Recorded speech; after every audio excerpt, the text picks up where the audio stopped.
नमस्कार विद्यार्थी मित्रांनो, मी मनोज गायकवाड, पुणे शहर पोलीस तुमचं स्वागत करतो आपल्या यूट्यूब चॅनलवरती। बऱ्याच दिवसापासून व्हिडिओ आले नाही मित्रांनो, कारण की गावाकडे गेले असल्या कारणाने व्हिडिओ बनवता आले नाही। आजपासून आपल्या यूट्यूब चॅनलवरती रेग्युलर व्हिडिओ अपलोड केले जातील, जेणेकरून परीक्षेमध्ये तुमचाच फायदा होईल। त्याच्यामुळे व्हिडिओ हा महत्त्वाचा आहे। आपण आज आहे ना प्रयोग चॅप्टर बघणार आहोत। प्रयोग चॅप्टरवरती परीक्षेला आहे ना कोणत्या पण स्पर्धा परीक्षेची तयारी करा तुम्ही। 2 ते 3 मार्क हे 100% विचारले जातात, जेणेकरून तुमचे हे 2 ते 3 मार्क चुकायला नाही पाहिजे। त्याच्यामुळे आपण हा टॉपिक कव्हर करत आहोत आणि तुम्ही देखील मला सांगितलं की प्रयोग चॅप्टरवरती व्हिडिओ बनवा, त्याच्यामुळे आपण हा चॅप्टर कव्हर केलेला आहे। एकदम सोप्या पद्धतीने व्हिडिओ आपण बनवलेला आहे, एकदम शॉर्ट ट्रिक आहे, तेवढं लक्षात ठेवा, तुमचा एकही मार्क चुकणार नाही। आणि पहिले सांगतो, व्हिडिओ पूर्ण बघून तुम्ही पुस्तकातून रिव्हिजन नक्की करा, जेणेकरून हे शिकवलेले आणि तुम्ही जे वाचणार त्याच्यातून तुम्हाला देखील फायदा होईल। म्हणजे तुम्हाला पहिल्या वाचनमध्ये तुमच्या जवळपास 80 ते 90% प्रयोग चॅप्टर क्लिअर होऊन जाईल। त्याच्यामुळे आहे ना व्हिडिओ बघितला तुम्ही आपला स्टडी करायचे, जेणेकरून तुमचा फायदा होईल। तर चला टाइमपास न करता व्हिडिओला सुरुवात करूया। सर्वात महत्त्वाचे 2 वाक्य लिहून देणार आहे तुम्ही, ते लक्षात ठेवा, जेणेकरून प्रयोग चॅप्टर शिकताना आहे ना वारंवार त्याच्यावरती म्हणजे ते वाक्य वापरून आपल्याला कोणत्या पद्धतीने आपण सकर्मक वाक्य आहे का, कर्मक आहे का, कर्मणी आहे का, या प्रकारची वाक्य आपण ओळखू शकतो। तर पहिली आहे प्रयोग याच्यावरती पहिली एक व्याख्या आहे जी वारंवार परीक्षेला विचारली जाते। IMP व्याख्या आहे, लिहून घ्या किंवा डायरेक्ट पाठात ठेवा। तर लिहा मग, कर्त्याची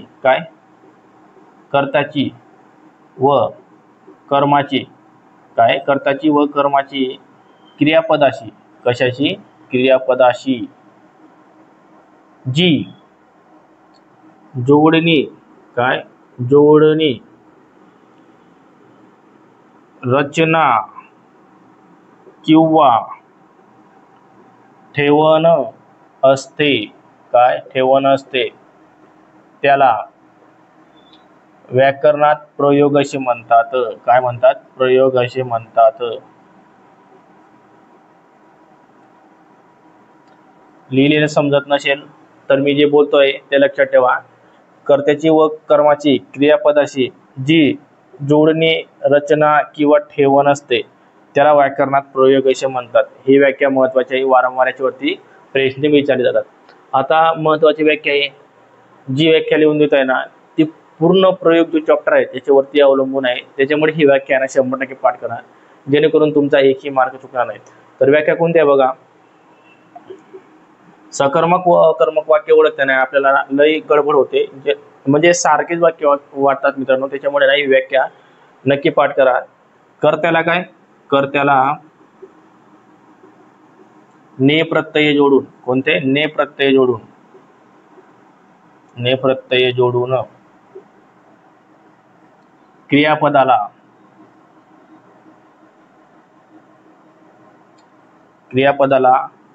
ला, लो, लिये, ली, ल्या या प्रकारचे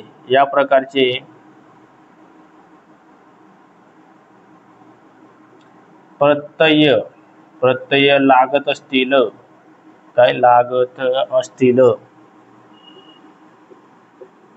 व वाक्य जर भूतकाळी होत असेल, तर ते सकर्मक क्रियापद राहते। सकर्मक क्रियापद राहते। एवढी व्याख्या तुम्ही लक्षात ठेवायची। काय सांगितले? कर्त्याला काय प्रत्यय लावायचा? कर्त्याला ने प्रत्यय जोडून क्रियापदाला कोणते प्रत्यय? ला, लो, ली, ल्या या प्रकारचे प्रत्यय लागत असतील आणि वाक्य जर भूतकाळी होत असेल ना, तर ते वाक्य हे सकर्मक वाक्य असते। वाक्य जर भूतकाळी झालं नाही, म्हणजे क्रियापदाला हे प्रत्यय लागले नाही, तर ते वाक्य सकर्मक वाक्य राहत नाही। मग सकर्मक वाक्य राहत नाही, मग कोणतं वाक्य राहते? ते सकर्मक नाही राहत, तर मग ते अकर्मक वाक्य राहते। समजले का? ही व्याख्या तुम्ही पाठ करा, जेणेकरून तुम्हाला सकर्मक वाक्य व अकर्मक वाक्य ओळखताना अवघड जाणार नाही। या व्याख्येचा पुढे कोणत्या पद्धतीने वापर करायचा ते तुम्हाला सांगणार आहे। त्याच्यामुळे ही व्याख्या तुम्ही लिहूनच घ्या, जेणेकरून तुमचा प्रयोग चॅप्टर याच्यावरती अवलंबून आहे। तुमचा मार्क जर चुकवायचा नाही राहिला ना, तुम्ही हे वाक्य नक्की पाठ करा, जेणेकरून तुमचे 2 ते 3 मार्क फिक्स होतील। जाऊया जे प्रयोगाचे म्हणजे टाइप आहेत त्याच्याकडे जाऊया पुढे। तर चला पुढच्या टाईपकडे जाऊ. प्रयोग चॅप्टर शिकताना मित्रांनो सर्वात आधी तुम्हाला कर्ता ओळखता येणे गरजेचे आहे. काय? कर्ता ओळखता येणे गरजेचे आहे. कर्ता किंवा कर्म, काय कर्ता किंवा कर्म ओळखता आले नाही तर तुमचा प्रयोग चॅप्टर वरती 2 ते 3 मार्क गेले असं समजायचं. आता एक व्याख्या लिहून देतो, ती लक्षात ठेवा. कर्ता ओळखताना, काय कर्ता ओळखताना क्रियापदाला कोणते प्रत्यय लावायचे? मग क्रियापदाला नारा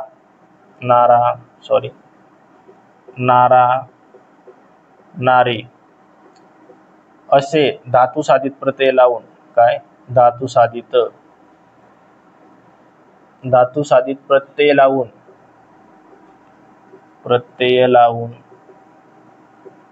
क्रियापदाला कोण क्रिया करणारा कोण किंवा क्रिया कोणी केली हे प्रत्यय जोडून प्रश्न विचारावे म्हणजे आपल्याला कर्ता भेटतो. काय भेटतो? कर्ता भेटतो. जे बोलतोय ते लक्षात ठेवा बरं का. क्रियापदाला नारा नारी असे धातू साधित प्रत्यय लावून क्रियापदाला कोणने असं प्रश्न विचारायचे म्हणजे आपल्याला कर्ता भेटतो. आता बघा एक वाक्य लिहून देतो. पक्षी मासा पकडतो. या वाक्यातील आपल्याला प्रश्न येतो, या वाक्यातील कर्ता ओळखा असा प्रश्न येतो पोलीस भरतीला. कर्ता किंवा कर्म ओळखा. बरोबर. आता सांगितल्याप्रमाणे क्रियापद कोणतं आहे? मग क्रियापद आपलं हे आहे. आता काय मग क्रियापदाला कोणते प्रत्यय लावू आपण? नारा किंवा नारी असे प्रत्यय लावू आपण. पकडणारा बघू आपण. पकडणारा कोणने प्रश्न विचारायचा आहे? पकडणारा कोण? मग पकडणारा आहे पक्षी. मग आपला हा पक्षी आला कर्ता. एकदम सोपा. कर्ता भेटला. आता कर्म कोणता आहे? मग मासा हा कर्म आहे. कसं ओळखायचं? मग आता तुम्हाला पहिली व्याख्या सांगितली. कर्म ओळखताना लक्षात ठेवा ती व्याख्याचा उपयोग करायचा, नाही तर तुमचा मार्क गेला. आता बघा वाक्य भूतकाळी करून बघू आपण. पक्षीने मासा पकडला. झालं का? कर्ताला आपण काय लावलं? ने प्रत्यय लावलं. क्रियापदाला प्रत्यय लागला का? म्हणजे हे वाक्य कोणते आहे? सकर्मक वाक्य आहे. हे कोणते वाक्य आहे? सकर्मक वाक्य आहे. याच्यामध्ये कर्म कोणता आहे? मासा हे कर्म वाक्य, म्हणजे मासा हे कर्म आहे. आता परत पक्षीने मासा पकडला. तुम्हाला पुढे सांगेलच कर्मणी प्रयोग कसा ओळखायचे, भावे प्रयोग ओळखायचं कसं. त्याच्यामुळे पुढे बघू, जास्त गिचबिच करत नाही म्हणजे तुम्हाला लक्षात येईल. आता याच्यामध्ये कर्ता झाला पक्षी आणि कर्म झाला तो मासा हे कर्म आहे. सांगितल्याप्रमाणे फक्त एवढी व्याख्या लक्षात ठेवा जेणेकरून तुमचा कर्ता आणि कर्म ओळखताना अवघड जाणार नाही. याच्यावरती प्रश्न विचारला जातो, खालील वाक्यातील कर्ता किंवा कर्म कोणता? तेव्हा तुम्ही क्रियापदाला नारा नारी असे प्रत्यय लावून कोणने प्रश्न विचारायचे म्हणजे जेणेकरून तुम्हाला कर्ता भेटून जाईल. हे होते महत्वाचे कर्ता व कर्म ओळखण्याची ट्रिक. आता जाऊया पुढे. सकर्मक वाक्य कसं ओळखायचं आणि अकर्मक वाक्य कसं ओळखायचं ते बघू आपण. तर पुढचं बघा आपलं काय आहे? सकर्मक वाक्य व अकर्मक वाक्य. याच्यातील महत्वाच्या 2 वाक्य आहेत. IMP याच्यावरती प्रश्न विचारला जातो, त्याच्यामुळे तुम्ही लक्षात ठेवायचे. सकर्मक वाक्याची व्याख्या कोणती आहे? क्रिया करणारा एक व ती शोषणारा दुसराच असतो त्या वाक्याला सकर्मक वाक्य म्हणतात. व्याख्या विचारले गेलेला आहे मित्रांनो, तुम्हाला येईल. क्रिया करणारा एक व ती शोषणारा दुसरा असतो त्या वाक्याला कोणते वाक्य म्हणतात असा प्रश्न आला तर तो वाक्य सकर्मक वाक्य द्यायचे. आता अकर्मकची व्याख्या कोणती आहे? मग क्रिया करणारा एक व ती शोषणारा पण तोच राहतो. क्रिया करणारा व ती शोषणारा तोच राहतो त्याला अकर्मक वाक्य असे म्हणतात. ही देखील व्याख्या तुम्ही पाठ करून ठेवायची जेणेकरून तुमचा याच्यावरती याचे 1 मार्क आणि याचे 1 मार्क प्रश्न विचारला गेला तर तुमचा 1 मार्क फिक्स. आता सकर्मक वाक्य कोणत्या पद्धतीने ओळखायचे आणि अकर्मक वाक्य कोणत्या पद्धतीने ओळखायचे? सोपे ट्रिक सांगतो. सकर्मक वाक्यात कर्म हा असतोच. काय? सकर्मक वाक्यात कर्म हा असतोच. ज्या वाक्यात कर्म राहत नाही, काय कर्म राहत नाही, त्या वाक्याला अकर्मक वाक्य असे म्हणतात. संपला. सकर्मक वाक्य ओळखताना आणि अकर्मक वाक्य ओळखताना बस हे 2 वाक्य पाठ ठेवा. सकर्मक वाक्यात कर्म राहतोच, अकर्मक वाक्यात कर्म राहत नाही. ज्या वाक्यात कर्म राहत नाही ते वाक्य अकर्मक वाक्य. आता बघा सकर्मक वाक्याचे उदाहरण देतो तुम्हाला. सांगितल्याप्रमाणे मधु दूध पितो. काय? मधु दूध पितो. आता पिणारा कोण आहे? पिणारा आहे मधु, हा झाला कर्ता. मधुने दूध पिले. मधुने दूध पिले. वाक्य भूतकाळी होत आहे, कर्त्याला ने प्रत्यय जोडून, म्हणजे हे झालं कर्म. हे असं का बरं लिहून देतोय? तुम्हाला अकर्मक वाक्यात समजेलच. हे असं का बरं आपल्याला प्रत्यय जोडून ओळखावं लागतं. खालीलपैकी कर्म कोणता असा जेव्हा वाक्य येतो ना तेव्हा अकर्मक वाक्यात देखील खूप गोंधळ होतो. त्याच्यामुळे कर्म ओळखताना तुम्ही कर्त्याला ने प्रत्यय लावून क्रियापदाला ला लोली प्रत्यय तुम्ही लावून ओळखायचे कर्म, जेणेकरून तुमचा मार्क चुकला नाही. 1 ते 2 सेकंदामुळे घाईगडबडीमध्ये आपला प्रश्न चुकतो. त्याच्यामुळे आवर्जून लक्षात ठेवा, ही ट्रिक तुम्हाला सांगितले. या प्रकारे तुम्ही कर्म ओळखायचं आहे. आता झालं सकर्मक वाक्याचं. आता एक देतो अकर्मक वाक्याचं. मला भीती वाटते. मला भीती वाटते. आता जे नवीन मुलं असतील ना ते डायरेक्ट भीती आहे ना याला कर्म म्हणतील. काय म्हणतील? याला कर्म म्हणतील. आता इथेच तुमचा गोंधळ उडून गेला. तुम्हाला सांगितल्याप्रमाणे क्रियापदाला कर्ता ओळखताना पहिले कर्ता ओळखायचा, तेव्हा कर्म ओळखायचं. क्रियापदाला नारा नारी प्रत्यय लावायचा. वाटणारी काय? मग वाटणारी आहे भीती. वाटणारी काय आहे? भीती. कोण काय नाही प्रश्न विचारायचे. वाटणारी भीती आहे. मग आपला कर्ता काय झाला? मग भीती. भीती ही आपला कर्ता झाला. हे वाक्य अकर्मक वाक्याचे आहे. नाहीतर काही मुलं डायरेक्ट कर्ता याला देऊन टाकतील, मला या शब्दाला डायरेक्ट कर्ता देऊन टाकतील. त्याच्यामुळे आहे ना वाक्य ओळखताना ना आधी ना कर्ता ओळखायचा, त्यानंतर कर्म ओळखायचं. आता वाक्य जर भूतकाळी करून बघू, मग वाक्य भूतकाळी होत आहे की नाही. मलाच्या जागेवरती नाव घेऊ दुसरा, राहुलने किंवा राहुलला आपण नेस प्रत्यय लावायचा. राहुलने भीती वाटते. राहुलने भीती वाटते. वाटले करायचे आपण क्रियापदाला ने प्रत्यय लावतो. हे वाक्य बरोबर जमत आहे का? राहुलने भीती वाटते. बरोबर वाचता येत आहे का? बरोबर वाचता येत नाही. त्याच्यामुळे हे वाक्य ना अकर्मक वाक्य समजायचं. जे वाक्य व्यवस्थित वाचता येत नाही ना त्याला अकर्मक वाक्य ओळखायचं. बस संपला विषय. सकर्मक वाक्य ओळखताना आणि अकर्मक वाक्य ओळखताना तुम्हाला सांगितल्याप्रमाणे आहे ना फक्त हे दोनच लक्षात ठेवा. ज्या वाक्यात कर्म राहतो त्याला सकर्मक वाक्य म्हणतात, आणि ज्या वाक्यात कर्म राहत नाही त्या वाक्याला अकर्मक वाक्य म्हणतात. आता कर्मणी प्रयोग कोणत्या पद्धतीने ओळखायचा? सकर्मक कर्तरी प्रयोग आणि अकर्मक कर्तरी प्रयोग समजा तुम्ही याला, कारण की यांना कुठे प्रत्यय लागलेला नाही. त्याच्यामुळे सकर्मक कर्तरी प्रयोग किंवा अकर्मक कर्तरी प्रयोग या प्रकारे समजायचे आहे. आता आपण कर्मणी प्रयोग कोणत्या पद्धतीने ओळखायचे ते तुम्हाला सांगतो. आपण मागच्या टाईपमध्ये सकर्मक आणि अकर्मक वाक्य कोणत्या पद्धतीने ओळखायचे ते बघितलं. तुम्हाला सुरुवातीला सांगून द्यायला पाहिजे होतं, पण जाऊ द्या तुम्हाला सांगू दे तरी पण. प्रयोगाचे मुख्य 3 प्रकार पडतात. कोणते कोणते आहेत ते सांगतो तुम्हाला कोणते कोणते आहेत. पहिला आहे कर्तरी प्रयोग. कोणता? कर्तरी प्रयोग. दुसरा आहे कर्मणी प्रयोग. कोणता?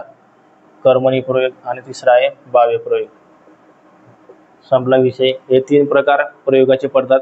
आपण सकर्मक कर्तरी आणि अकर्मक कर्तरी बघितले. आता आपण कर्मणी आणि भाव्य प्रयोग बघणार आहोत. कर्मणी प्रयोग ओळखताना तुम्हाला एक ट्रिक सांगून देतो. कर्मणी प्रयोग ओळखताना व्याख्या लिहून घ्या. IMP व्याख्या आहे ही. शॉर्ट ट्रिक तुम्हाला कोणीही देणार नाही. त्याच्यामुळे आहे ना व्यवस्थित बघा. कर्त्याला ज्या वाक्यात काय?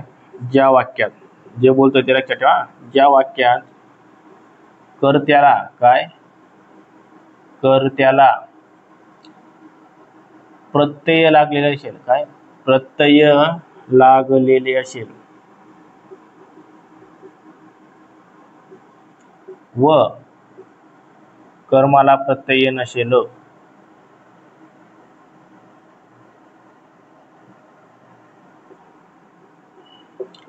त्या वाक्याला कर्मणी वाक्य असे म्हणतात. बस एवढी व्याख्या लक्षात ठेवा. तुमचा कर्मणी वाक्य क्लिअर. कर्मणी वाक्याचे उपप्रकार पडतात ते देखील तुम्हाला सांगणार आहे. ते फक्त आपण कर्मणी प्रयोग कोणत्या पद्धतीने ओळखायचा ते आपण या वाक्यामध्ये बघितलं आहे. ज्या वाक्यात कर्त्याला प्रत्यय असेल व कर्माला प्रत्यय नसेल त्या वाक्याला कर्मणी प्रयोग असे म्हणतात। आणि ज्या वाक्यात कर्मच नसेल मग त्याला कर्मणी प्रयोग म्हणता येईल का? नाही, तो जातो डायरेक्ट अकर्मक भाव्य प्रयोगात। कशात जातो? अकर्मक भाव्य प्रयोगात। ज्या वाक्यात कर्म नसेल आणि कर्त्याला प्रत्यय लागलेला असेल तो डायरेक्ट अकर्मक भाव्य प्रयोगात जातो। त्याच्यामुळे कर्मणी प्रयोग ओळखताना कर्म असावाच लागतो। ज्या वाक्यात कर्त्याला प्रत्यय लागलेला असेल व कर्माला प्रत्यय नसेल त्या वाक्याला कर्मणी प्रयोग म्हणतात। तर तुम्हाला एक उदाहरण देतो। रामाने काम केला। काय? रामाने काम केले। करणारा कोण आहे? मग ज्याला क्रियापदाला नारा नारी प्रत्ययाला करणारा कोण आहे? राम। राम झाला कर्ता। काय झाला आपला? राम झाला कर्ता। काय केले? रामाने काम केले, हे झालं कर्म। वाक्य आधीच प्रत्यय प्रत्यय लागून क्रियापदाला लाली प्रत्यय लागले आहेत, वाक्य बनवायचे काम नाही, त्याच्यामुळे काम हे कर्म झाले। बरोबर सांगितल्याप्रमाणे कर्त्याला इथं प्रत्यय लागलेला असेल म्हणजे कर्त्याला प्रत्यय लागलेला आहे। बरोबर कर्माला प्रत्यय नसेल, कर्माला कोणते प्रत्यय आहे का? नाही। मग हे वाक्य कोणते झाले आपला? हे वाक्य झालं आपला कर्मणी वाक्य। संपला विषय, कर्मणी प्रयोगाचा विषय संपला। आता याचे पण चार म्हणजे प्रधान दोन गटात त्याची विभागणी होते, प्रधान कर्तृ कर्मणी आणि गौण कर्तृ कर्मणी। तर प्रधान जो पहिला वाक्य आहे ना प्रधान कर्तृ कर्मणीचा त्याचे उपप्रकार पडत नाही। दुसरा जो वाक्य आहे गौण कर्तृ प्रयोग त्याचे चार उपप्रकार पडतात, ते आपण डायरेक्ट बघू। प्रधान कर्तृ जो कर्मणी प्रयोग आहे ना सेम या प्रकारचे वाक्य विचारले जातात, त्याच्यामध्ये पण याच प्रकारचे एवढं काही राहतो, त्याच्यामध्ये जास्त लोड घ्यायचं नाही। आपण जो दुसरा प्रकार आहे ना त्याचे जे नवीन कर्मणी प्रयोग किंवा समापन शक्य कर्मणी प्रयोग आणि प्राचीन कर्मणी प्रयोग हे चार प्रकार पडतात ना, ते आपण डायरेक्ट शिकू। आणि तुम्हाला शेवटी आहे ना भावी प्रयोग शिकवणार आहे, एकदम सोपा, दोनच ट्रिक सांगणार, त्याच्यामध्ये तुमचा डायरेक्ट भावी प्रयोग क्लिअर। आपण कर्मणी प्रयोग 2 सेकंदामध्ये शिकलो। ही व्याख्या लक्षात ठेवा, तुमचा कर्मणी प्रयोग ओळखताना अवघड जाणार नाही। आणि जे चार प्रकार आहेत उपप्रकार त्याचे देखील तुम्हाला एकदम जबरदस्त ट्रिक देणार आहे, त्याच्यामुळे लोड घ्यायचे नाही।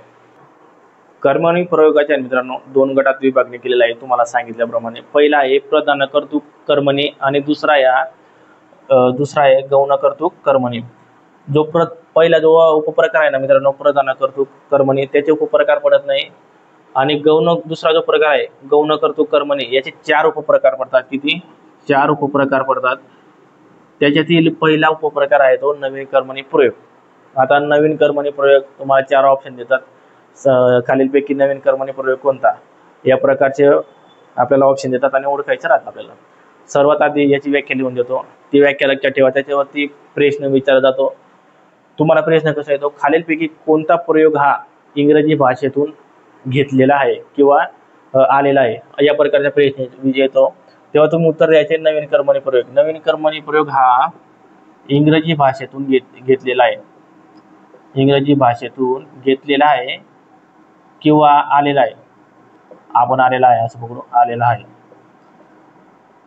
महत्वाची व्याख्या आहे, तलाठीला ही व्याख्या विचारली गेलेली आहे, तलाठीनंतर पोलीस भरतीला देखील ही व्याख्या विचारली गेलेली आहे। खालीलपैकी कोणता प्रयोग हा इंग्रजी भाषेतून आलेला आहे? तर तुमचे उत्तर असले पाहिजे नवीन कर्मणी प्रयोग हा इंग्रजी भाषेतून आलेला आहे।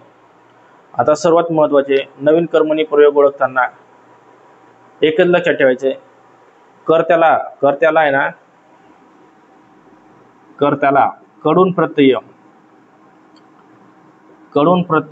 वाय कडून, नीट लक्षात ठेवा, कडून प्रत्यय लागलेला असेल आणि कर्माला प्रत्यय नसेल, कर्माला प्रत्यय नसेल, तुम्हाला सांगितल्याप्रमाणे त्या वाक्याला आपण नवीन कर्मणी प्रयोग म्हणतो। नवीन कर्मणी प्रयोग ओळखताना आहे ना फक्त ही व्याख्या लक्षात ठेवा, कर्त्याला ज्या वाक्यात आहे ना कर्त्याला कडून प्रत्यय लागलेला दिसेल, कोणता कडून प्रत्यय लागलेला दिसेल ना डायरेक्ट डोळे दाखवून उत्तर द्यायचे तुम्ही नवीन कर्मणी प्रयोग, हे याचे योग्य उत्तर आहे। आता समजा तुम्हाला उदाहरणार्थ देतो, शिपायाकडून चोर पकडला गेला, इथं लिहितो शिपायाकडून शिपायाकडून चोर पकडला गेला.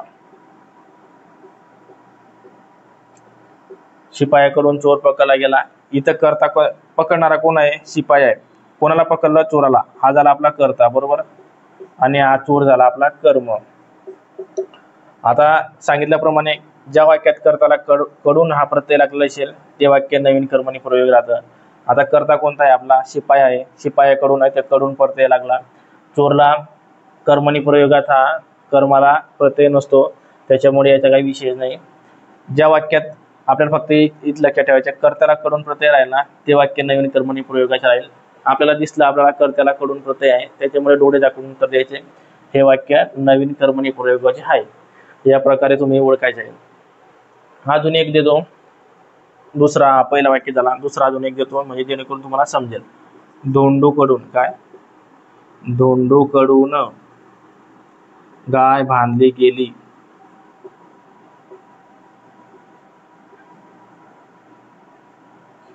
हे वाक्य परीक्षेला विचार केले का, त्याच्यामुळे लक्षात ठेवायचे. इथं कर्त्याला कोणत्या प्रत्यय आला? कडून प्रत्यय आला. कर्ता काय आहे? बांधणारा कोण आहे? मग धोंड्या आहे. काय बांधलं? गायला बांधले. हे झालं आपला कर्ता, हे झालं आपलं कर्म. फक्त लक्षात ठेवा, कर्ताला कडून प्रत्यय लागला, ते झालं नवीन कर्मणी प्रयोग. आता जेव्हा आपण समापन कर्मणी प्रयोगाकडे, दुसरा प्रयोग कोणता आहे? समापन कर्मणी प्रयोग. याच्यामध्ये एक व्याख्या लिहून देतो, तेवढं फक्त लक्षात ठेवा. तुमचा समापन कर्मणी प्रयोग ओळखताना काही अवघड जाणार नाही. ज्या वाक्यात क्रिया ही संपणारी दर्शवत असेल, काय? क्रिया ही संपवणारी दर्शवत असेल, वाक्य हे क्रिया संपवणारी दर्शवित असेल, ते वाक्य समापन कर्मणी प्रयोगाचे राहतं. एवढं लक्षात ठेवा. क्रिया हे संपवणारी दर्शवित, वाक्य हे क्रिया संपवणारी दर्शवित असेल ना, तर ते वाक्य सकर्म आपलं समापन कर्मणी प्रयोगाचं राहतं. आणि तुम्हाला कर्मणी प्रयोग कसं ओळखायचे ते तुम्हाला आधी सांगितले, त्याच्यामुळे जास्त वारंवार ते रिपीट करत नाही. आता तुम्हाला एक वाक्य देतो, हेमाचे पुरण वाटून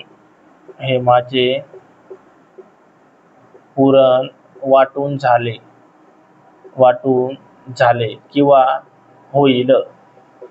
किंवा होईल. क्रियापदावरून कार्याची समाप्ती दर्शवते. हेमाचे पुरण वाटून झाले किंवा वाटून होईल म्हणजे संपणातच आहे कार्य आता. त्याच्यामुळे ना, ज्या वाक्यात वाक्य हे क्रिया संपवणारे दर्शवत असेल ना, त्याला समापन कर्मणी प्रयोग म्हणतात. इथंच आपल्याला लक्षात येतं, समापन म्हणजे संपणारी. याच्यावरून लक्षात ठेवायचे तुम्ही. हेमाचे पुरण वाटून झाले किंवा होईल. अजून एक उदाहरण देतो तुम्हाला, दुसरा, लताचा पुस्तक वाचून होईल. काय? होईल. इथं पण संपण्यातच आहे. या प्रकारे क्रियापद दर्शवलेलं आहे.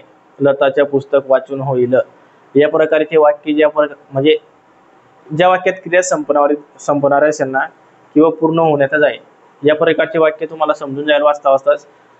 या प्रकारच्या वाक्यांचा उपयोग केलेला असेल ना, त्याला समापन कर्मणी असे म्हणतात.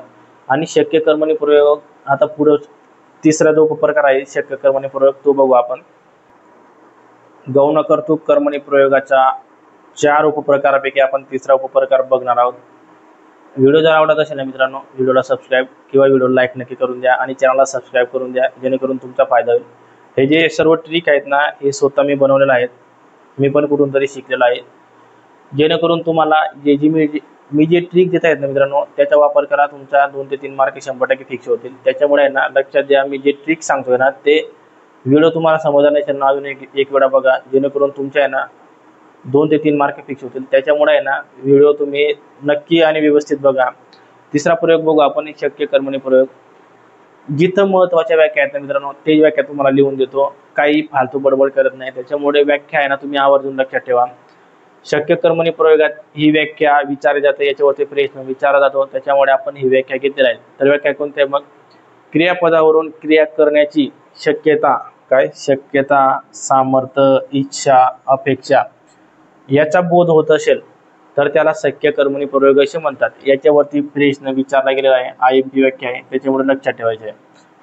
कोणती व्याख्या आहे? क्रियापदावरून क्रिया करण्याची शक्यता, सामर्थ्य, इच्छा, अपेक्षा यांचा बोध होत असेल तर त्याला शक्य कर्मणी प्रयोग असे म्हणतात.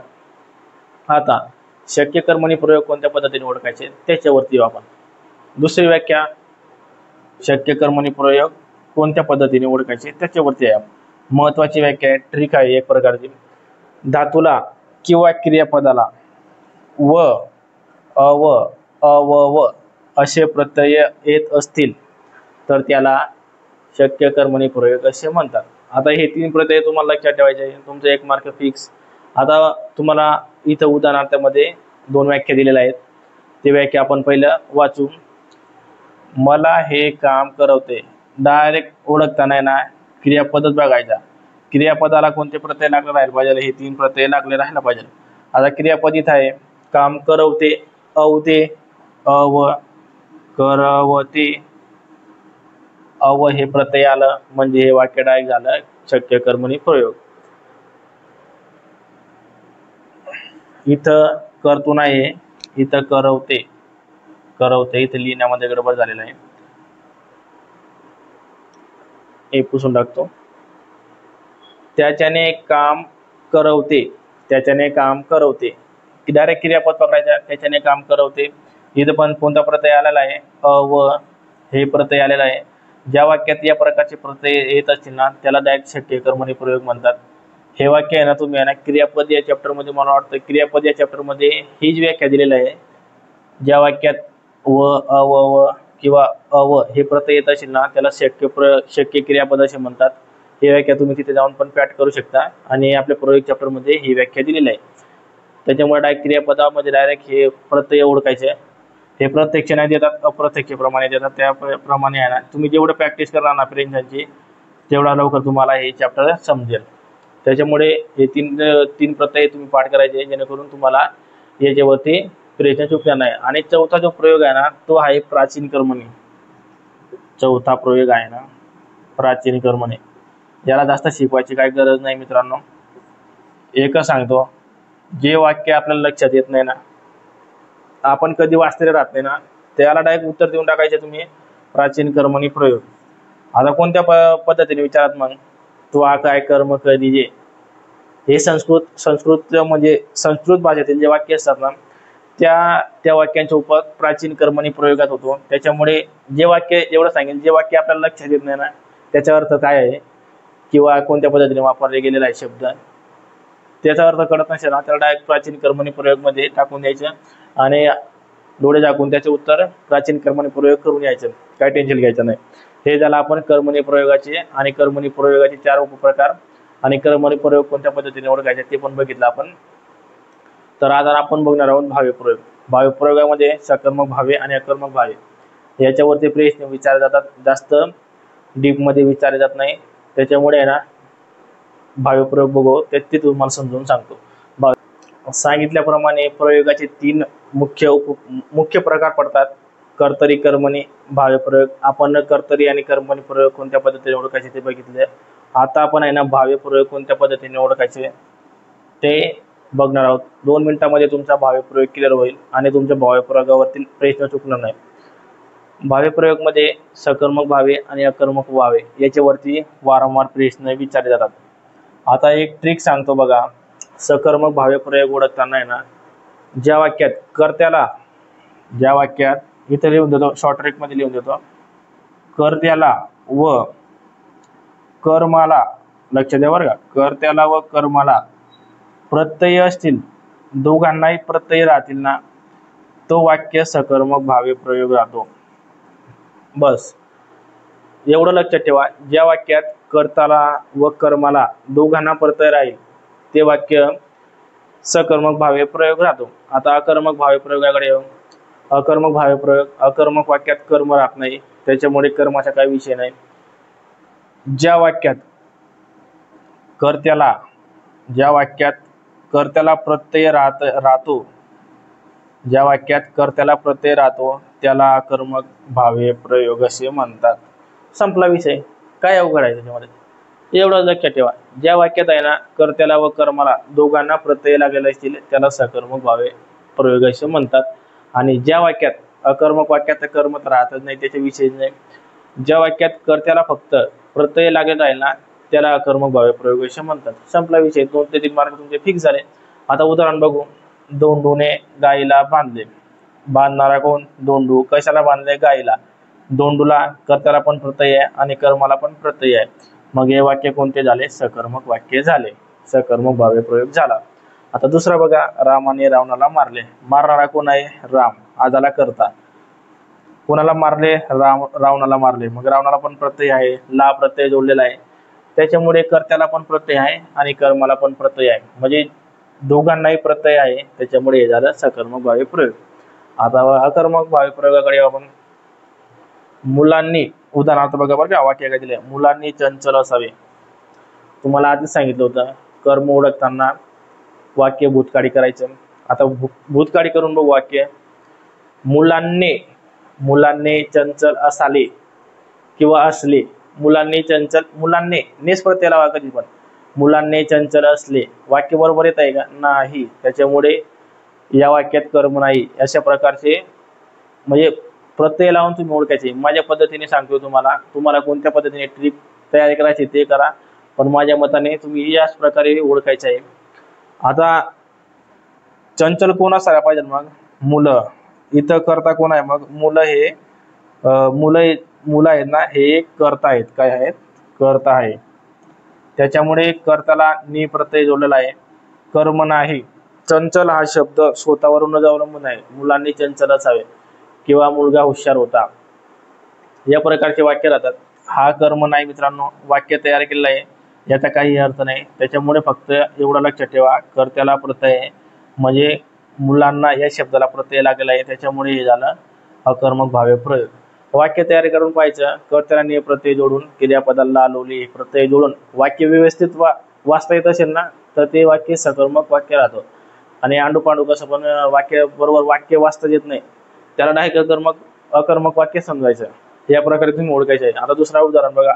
प्रवाशांनी येथेच थांबावे। कर्त्याला प्रत्यय आहे, येथे हे क्रियापद प्रमाणे, येथे हा शब्द क्रियापद प्रमाणे पण वापरू शकतो आपण, त्याच्यामुळे हे कर्म नाही। थांबावे हे क्रियापद आहे या वाक्यामध्ये। तुम्हाला फक्त उदाहरणार्थ सांगितलं नाही, आता काही अर्थ काढणार तुम्ही। प्रवाशांनी येथेच थांबावे, कर्त्याला प्रत्यय आहे, त्याच्यामुळे हे देखील अकर्मक भावे प्रयोग झालं। आता शेवटचं सांगतो तुम्हाला, स्क्रीनवरती लिहून देतो कोणत्या पद्धतीने ओळखायचं ते, म्हणजे तुमचं रिव्हिजन परत होईल। त्याच्यामुळे फक्त शेवटचे 5 मिनिटं थांबायचे, म्हणजे तुमचं रिव्हिजन होईल आणि सोप्या पद्धतीने तुम्हाला समजेल। व्हिडिओ जर आवडला असेल मित्रांनो, व्हिडिओ लाईक नक्की करा, चॅनलला सबस्क्राईब नक्की करून ठेवा, जेणेकरून तुमचाच फायदा होणार आहे। आता तुम्हाला रिव्हिजनसाठी इथं लिहून दाखवतो। कर्तरी प्रयोग ओळखताना आहे ना, सकर्मक कर्तरी आणि अकर्मक कर्तरी प्रयोग या दोन प्रयोगाचा वापर होतो। सकर्मक डायरेक्ट लिहितो बरं का। सकर्मक कर्तरी प्रयोगात कर्म हा असावाच लागतो आणि कर्ताला व कर्माला दोघांनाही प्रत्यय नसेल तर ते झालं सकर्मक कर्तरी प्रयोग। समजले का? सकर्मक कर्तरी प्रयोगात कर्त्याला व कर्माला दोघांनाही प्रत्यय राहत नाही, त्याच्यामुळे डायरेक्ट कर्त्याला व कर्माला प्रत्यय राहत नसतील ना, ते झाला सकर्मक कर्तरी प्रयोग। संपला विषय सकर्मक कर्तरी प्रयोगाचा। आता राहिला अकर्मक कर्तरी प्रयोग। अकर्मक कर्तरी प्रयोगात कर्त्याला प्रत्यय राहत नाही, कर्त्याला प्रत्यय राहत नाही आणि कर्म तर राहतच नाही। काय? कर्म तर राहतच नाही। ज्या वाक्यात कर्म राहील ते वाक्य सकर्मक वाक्यात पकडायचं, ज्या वाक्यात कर्म राहत नाही ते वाक्य अकर्मक वाक्यात जातो। म्हणजे फक्त एवढं लक्षात ठेवा, ज्या वाक्यात कर्त्याला प्रत्यय राहत नाही आणि कर्म नसतो त्या वाक्याला अकर्मक कर्तरी प्रयोग म्हणतात। हा आपला कर्तरी प्रयोगाचा संपला। बस एवढंच वाक्य लक्षात ठेवा। तुमचा रिव्हिजनसाठी फक्त 5 मिनिटं घेतो। किती? 5 मिनिटांमध्ये तुमचा प्रयोग हा संपला। आता कर्मणी प्रयोग ओळखताना काय करायचंय? ज्या वाक्यात, लक्षात द्या बरं का, ज्या वाक्यात कर्त्याला, शॉर्ट ट्रिक मध्ये जास्त काय गडबडमध्ये लिहित आहे कारण की तुम्हाला आधी शिकवलेलं आहे, फक्त जे बोलतोय त्याच्यावरती लक्षात द्या। ज्या वाक्यात कर्त्याला प्रत्यय असेल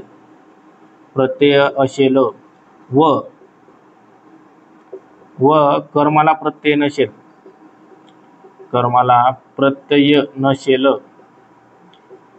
त्या वाक्याला डायरेक्ट नवीन कर्मणी प्रयोगात टाकून द्यायचं। ज्या वाक्यात कर्त्याला प्रत्यय असेल व कर्माला प्रत्यय नसेल ते डायरेक्ट कर्मणी प्रयोग राहतो. आता तुम्हाला उदाहरण देतो. रामाने गाय बांधली. रामाने गाय बांधली. रामाने गाय बांधली. बांधणारा कोण आहे? राम. कशाला बांधली?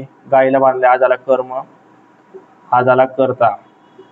कर्त्याला प्रत्यय आहे, ने प्रत्यय आहे, कर्माला प्रत्यय नाही. ज्या वाक्यात कर्त्याला प्रत्यय असेल कर्माला प्रत्यय राहत नाही ते डायरेक्ट कर्मणी प्रयोगात मोडतं. त्याच्यामुळे फक्त एवढी वाक्य लक्षात ठेवा. ज्या वाक्यात कर्त्याला प्रत्यय राहील, फक्त कर्त्याला प्रत्यय राहील आणि कर्माला प्रत्यय राहणार नाही ते वाक्य कर्मणी प्रयोगामध्ये मोडतं. हा झाला कर्मणी प्रयोग. संपला विषय कर्मणी प्रयोगाचा. तुम्हाला आधी शिकवलेला आहे उपप्रकार, ते तुम्ही सुरुवातीला बघून घ्यायचे. तो आपण आधीच्या पाठामध्ये सांगितलंय. आता भाव्य प्रयोग ओळखताना दोन प्रकार तुम्हाला सांगितलंय. सकर्मक भावे, सकर्मक भावे आणि अकर्मक भावे. अकर्मक भावे.